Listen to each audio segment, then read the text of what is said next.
Happy Wednesday, my name is Tom, aka Murphy Rhodes, and welcome to the only Scouse Wrestling podcast in the world. You can follow the show at Crossroads Wrestling without the G, and you can follow moi at the Murphy Rhodes. Fighter Fest is tonight, and I'm hyped AF, so be sure to catch the special Fighter Fest Part 1 episode of my weekly podcast tomorrow on all your favourite streaming platforms. If you're looking for us on your particular platform, head to crossroadswrestling.weebly.com for links, or just search Crossroads Wrestling. Too dark then. Firstly, if you're an AEW fan and you're not watching Being the Elite on YouTube, then you're missing out on so much. It's not only brilliant, it's short enough to be able to enjoy it without overstaying its welcome, and it offers extra content for things you'll see on the show. I promise I don't work for them. I just really enjoy their content. I've not been watching it much at all, to be honest, but I've just started watching the last few, and I've got so much more idea of what's going on, so go and do it. It's really, really good fun as well. So on Being the Elite this week, the Young Bucks approached Brandon Cutler to tell him that they're having a tag match against him and Peter Avalon, which he was annoyed about because he said they've literally just broken up. So to start dark this week, the legends that are Peter Avalon and Brandon Cutler were arguing backstage, and the Young Bucks came and obviously told us that they were having a tag match with them tonight and that they've been teaming together for a decade and a half, and they've never argued.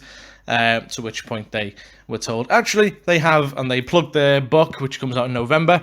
I'm not going to go through the whole thing, because it's literally the first 2 minutes of dark, and it's free, and it's so worth watching. You can literally go and watch it on YouTube without skipping loads of other stuff, so just go and watch that. First match up, then we have Platinum Max Caster, who currently feels like a Butland's tribute act to Prince. He had his first singles match. Obviously, he was in a match, his first ever match last week, in a 3-on-3 match. He was teaming with Luther and Serpentico for reasons unknown.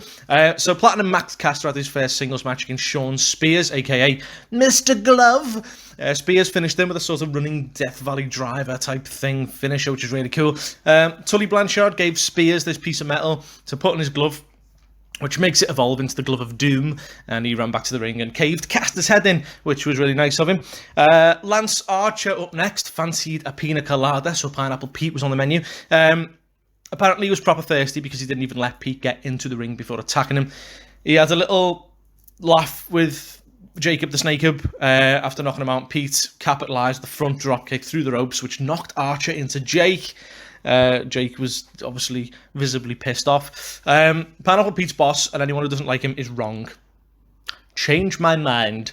I think Pineapple Pete may have literally given Archer his second best match in AEW after Cody. Joey Janela was at ringside. Obviously, they're having a match at Fighter Fest. Not Pineapple Pete, obviously, Lance Archer. And Janela threw his shirt at Archer's face, and the Murder Hawk monster just kind of ignored it, really. He then chokeslammed a mid-tope suicida Pineapple Pete onto the apron, ripped his shirt off and threw it back in Janela's face. Lance kicked into another gear and absolutely juiced Pineapple. Lance Archer corner cam is a thing now, by the way.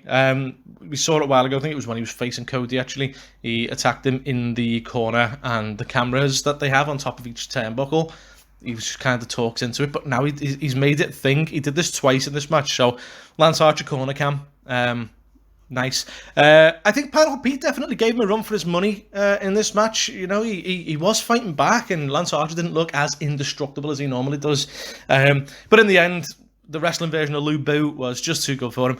Joey Janela jumped into the ring with a leaf blower after the match. Yes, you heard that right, a leaf blower. He didn't use it, but he did have one. So, yeah. Griff Garrison next faced off against my personal best friend, Ricky Starks. Me and Ricky go way back to about last Tuesday when he tweeted me, so we're really, really good mates. Good chance for Ricky Starks to show what he can do in this match, and show he did. This match showed just how technically sound and charismatic he is, and he's definitely one to watch in AEW. He went and fist bumped Taz after the match and completely swerved Excalibur, which was good. Next up, one of my personal favourite wrestlers, Scorpio Sky, not really a Scorpio, took on the best boots and the teeth fella, Brady Pierce. Sky's got new music and an entrance to celebrate his focus on the singles division, while Christopher Daniels and Frankie Kazarian focus on tag. This was really nice, cool music, got some pyro in there, all sorts of shit. It was great. After the match, Brady Pierce is literally just going to be famous for his boots because his mouth was bleeding, killing half his gimmick. Sky did the sort of springboard over the top rope cutter from the apron to finish the match, which was good. Looking forward to seeing Scorpio Sky's singles run continue. Next up, we have Kylan King, young Becky Lynch, and Skylar Moore, who is the one I said needed some work a few weeks ago on my Dark review. They took on the team of Brandy Rhodes and Ali with Dustin Rhodes. There was no QT Marshall, obviously, due to Corona reasons. But Ali did come in with a sign with his face on that said, "Good luck, Ali." Ali and Brandy were introduced as the Nightmare Sisters, which both of them seemed to hate. Brandy grabbed the mic from Justin Roberts, told him that it was incorrect, they're not related, and they're not a team. I think I actually want them to start enjoying each other's company and embrace it and become a team, to be honest, because they're just like, I don't know, I really like it. Brandy always watches Ali wrestle like she hates everything she's doing, and it's brilliant. She's got such a good expression on her face. Skylar Moore was better this week, so she obviously listened to my Dark review 2 weeks ago, took notice, fair play, well done. Listen to the experts. Ali did the old gold dust tone to Dustin Rhodes, which he was visibly annoyed at. She then kicked the crap out of Skylar Moore, tagged Brandy in so she could get the pin. Interesting. Yay, Nightmare Sisters. We then had Low Rider, not to be confused with Flow Rider, and Fuego del Sol, which my basic knowledge of Spanish has managed to translate into Fire of the Sun. They took on B&B, Bed and Breakfast, Butcher and Blade, aka the Steampunk Express, if this was a WWE gimmick. There was a scary moment in this one. Blade went for a back suplex, and Low Rider seemed to land really quite hard on his neck, and the commentary just went dead. They just went quiet. And so did the few wrestlers they have dotted at ringside. There was there's literal silence. And I hadn't muted, I checked. There's literal silence on the video for like 5-10 seconds. It was like, he seems okay, thankfully. Low Rider seemed alright. He got on with the match. Fuego del Sol tapped out before Butch even locked in the cloverleaf. Yeah, that's a thing. Our main event was Young Bucks versus Peter Avalon with Leva Bates and Brandon Cutler. For the first time, Avalon didn't try and sabotage Cutler's D20 roll. Okay, it was nice. It's kind of like an acceptance thing. Like, I suppose it's just the way it is. I'm going to tag with this idiot now, kind of thing. AEW is still investing in Pyro on their free YouTube show. WWE still saving all lawyers for Saudi Arabia. Avalon refusing to tag in throughout the match. Near the start particularly, although they did start becoming a little bit more coherent as a tag team as it went on, which I'm loving. I'm loving to see it. I felt like this match felt really sly on Cutler because his best mates have basically just decided to add to his miserable losing streak by winning again. A serious question. Of all the quality that is in AEW, all the technically sound wrestlers, all the charismatic wrestlers, the big names, how is Peter Avalon my favourite wrestler? His gimmick is perfect. He is excellent at executing it. I don't want him to ever shave because I feel like I'd lose my love for him. I don't know what it is about that moustache. It's just fun. Fun's the wrong word. It sounds like he's like a clown or something at a kid's party. It's just like, he knows his character through and through. You could probably put him in any situation and he'd know exactly how to play his character. Hats off to Peter Avalon. Incredible character. Brandon Cutler went on a bit of a mad one and showed just how good he is. And I genuinely think these two make a really good team. I do. If they get on the same page, they could literally be one of the best teams in AEW. That's a take, isn't it? But that's what I feel. Young Bucks eventually super kicked everyone in sight to eventually win, but I don't think they or anyone else would expect an Avalon and Cutler to give them as much of a fight as they did.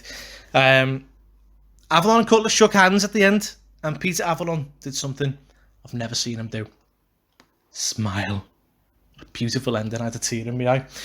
So tonight is Fighter Fest Part 1. I think NXT are doing some of the thing as well, but who cares? I absolutely can't wait. There will be a podcast episode tomorrow, the AEW Fighter Fest review from Crossroads Wrestling. So get on that.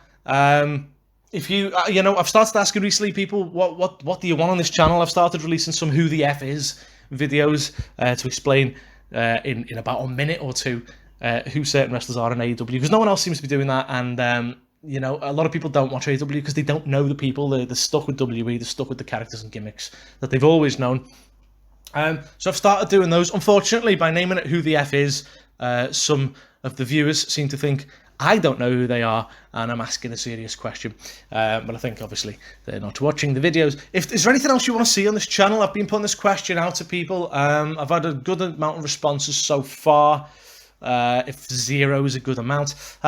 So yeah, like, you know, do you want to see lists? Do you want to see reviews? Do you want to see previews? Do you want to see sort of, I don't know, fantasy booking? What do you want to see on this channel? It's got to be AEW focused, because I'm only interested in AEW at the moment. I'm only interested in covering AEW. So anyway, give us a like, comment, subscribe, interact with me. Come on, please. I'm lonely out here. And let's enjoy Fighter Fest tonight. Have a good one. Stay safe. Peace.